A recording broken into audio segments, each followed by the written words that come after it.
at 616,000 barrels a day today. It's designed to handle 2.1 million barrels. Why aren't we moving U.S. oil through a U.S. pipeline? Is because it's cheaper to corrupt a third world government somewhere else on the planet, keep the oil and gas in the ground in the U.S., because a multinational doesn't have any care about our national needs or our national priorities. It's about the bottom line. If it were a national oil company that cared first about the national priorities, then that oil and gas would be developed, would be feeding U.S. markets, even if it cost a little more, because the offset is U.S. jobs, U.S. taxes generated, U.S. rollover in our economy of every one of those dollars spent domestically 7 times. A 7 times multiplier in the economy and the tax base when we spend money at home. That's the difference.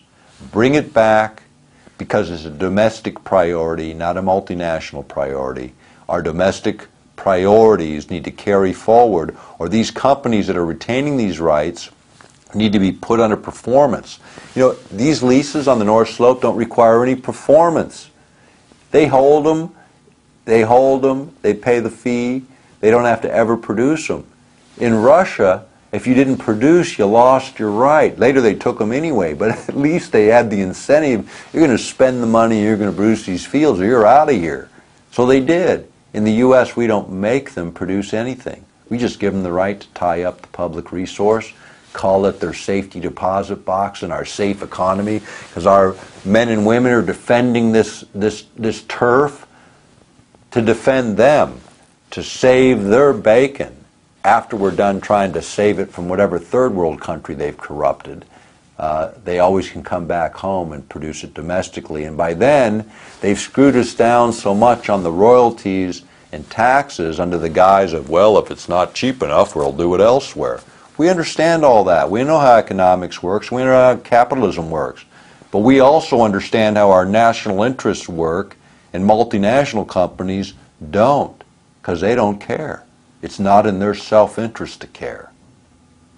They're looking at the 6 billion other consumers that don't live here, who are their potential future markets, because this economy, from their perspective, doesn't have those opportunities. It's dead.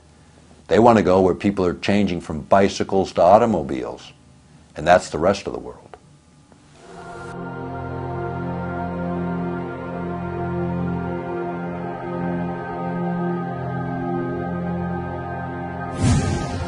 People have asked me, about my father. He was lost on a plane with Hale Boggs in the early 70s.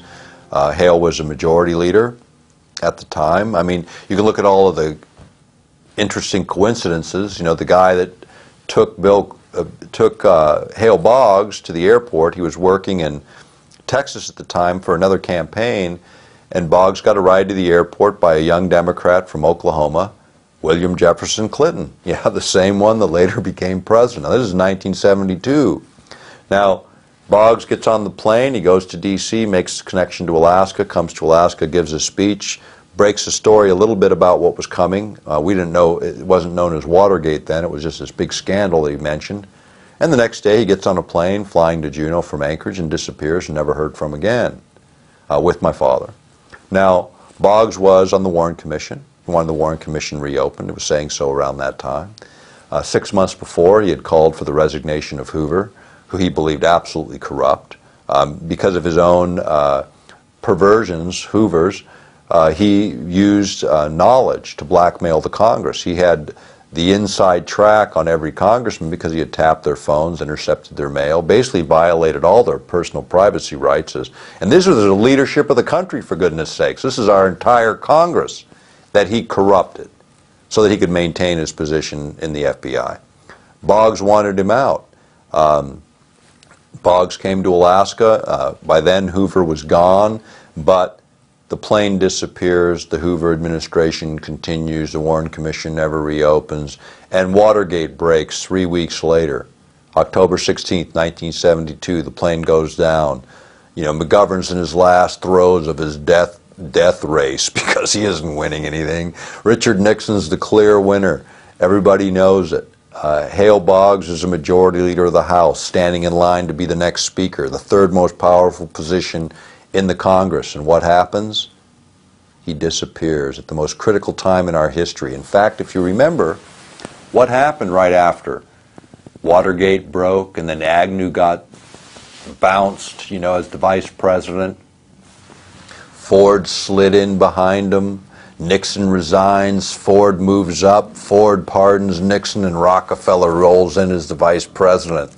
And then, if you remember, it was, I think it was Squeaky Fromm, wasn't it Squeaky Fromm? It was one of the Manson girls that takes a pot shot at Ford to knock him off because she wanted him dead, and who would have been president? Rockefeller. Now, isn't that interesting? You know, I mean, talk about conspiracy theory. How about conspiracy reality? That's how it played out. Everybody's forgotten it. You know, if you're not 50, you don't remember. You know, but a lot of us remember when all this happened and it played out. Now, Boggs is off the scene. Carl Elbert is the speaker. Carl was an alcoholic. I mean, he's come to my house all the time, talked to my dad. The guy could barely sit on a bar stool, and he was Speaker of the House. You know, those were the days when you got stopped by the police for drunk driving, and they said, hey, drive on home and sleep it off. You know, it was a different world in a different era. But Carl Elbert was not in a position at that time to step into the President of the United States. What I think would have happened had Boggs lived, Carl Elbert would have stepped down, Boggs would have stepped up, they would have got rid of Agnew and Nixon at the same time, and the third in line to be president would have been, and that would have been Hale Boggs, and the whole game would have changed in this country. And personal freedom and liberty would have been restored then, instead of going into disrepair even further now. Now, Dad brought Boggs to Alaska to campaign. Dad had that campaign in the bag. He brought him here to show him, to talk about the same issues, many of the same issues that we've talked about over this video. The idea that Alaska has this tremendous potential for the United States that ought to be realized. This was right before the native land claims, the biggest settlement in indigenous history in the United States. As a freshman Congressman, my dad got passed a 44 million acre land transfer to indigenous people intact with mineral rights, oil and gas rights, energy rights, timber, surface estate, water rights, everything intact. And they moved that over along with just under $1 billion in 1971, the first year he was a member of Congress as a freshman. Now, people say freshmen can't get anything done. I know personally they're wrong. My brother Mark is a freshman senator, 2 years in the job. He's the fifth ranking Democrat in the U.S. Senate and the only member of the U.S. Senate without a college degree. He did it in 2 years because he knows how to work hard, stand for something, and do something. Now, Mark and I don't agree on everything, as brothers never do, but I can tell you this. He's as committed to public service as I am. We have a different way of expressing it. But his risk at getting something done is as greater as they've ever been. You know, when you think about congressional deaths, you know, you think about my dad's, what happened is they found out in 1993 through FOIA requests that the military actually knew that my father or somebody at that crash site was alive. 2 people were alive, according to the FBI records that eventually got released. 2 people were alive at a crash site that has never been found. Crash site's never been publicly identified, nor has the people who were alive at that site. Lost in the shuffle of bureaucracy. The documents we saw that roll call, prestigious publication in D.C., got under a FOIA request, Freedom of Information Act request, all the key names were redacted. When we went after the data from the military, the Air Force overflights, the data that was developed for the biggest air and sea search in the history of the world, and all the records they told us were destroyed. A few months later, because we raised a lot of heck over that, a few months later, mysteriously on my brother's doorstep, a pile of boxes with all those original documents, not redated. Gee, they hadn't been destroyed at all. We've been lied to again. I want to tell you, as the son of a United States Congressman, that if it can happen to him, it can happen to anyone.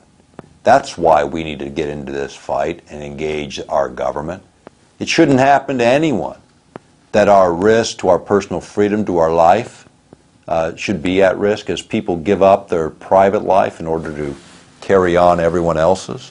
In the case of Wellstone, many remember his plane crash in Evelyn, Minnesota. You know, it just happened to be the same town my dad was born in. My uncle was a mayor there, was a state legislature there. Coincidence? Kind of interesting. Do you remember Carnahan, the senator before him that died in Missouri? That was the anniversary date of my dad's disappearance, October 16th. You know, is it coincidence? Maybe so, but it certainly begs the question, you know. I mean, how many people die in plane crashes? My brother beats Ted Stevens in an election. Ted Stevens dies in a plane crash a couple years later. What people don't remember is he was already in a plane crash before where his first wife was killed, died in a plane crash. People forget about it. Mike Gravel's wife died in a plane crash. People forget about it. You know, people forget about all of this, and yet it keeps happening. And people say, well, you know, politicians fly a lot, you know, that plane crashes a little disproportionate to the rest of the population. How about business travelers? You want to talk about people flying a lot. It seems to be one of the hazards of the job that congressmen and senators seem to die in plane crashes when they're about to make some of the biggest changes that the country needs. So, having said it, there's always risk involved, I suppose, in public service. But the questions become is, what risks are we taking as citizens? And what risks should we take? I mean, at least we should have our voices heard. At least we should speak out. At least we should participate in the activist organizations that we believe in, as long as they're functioning on reasonable, value-based approaches. I mean, violence isn't the answer. Certainly not the answer right now. That's the excuse the government needs to finally shut down what little is left of our personal liberty. Let's not give them that. But let's stay in the fight, and let's see what we can do together. Maybe we can, I believe we can, continue to make a difference as we actualize our own potentials and engage the fight from the standpoint of change.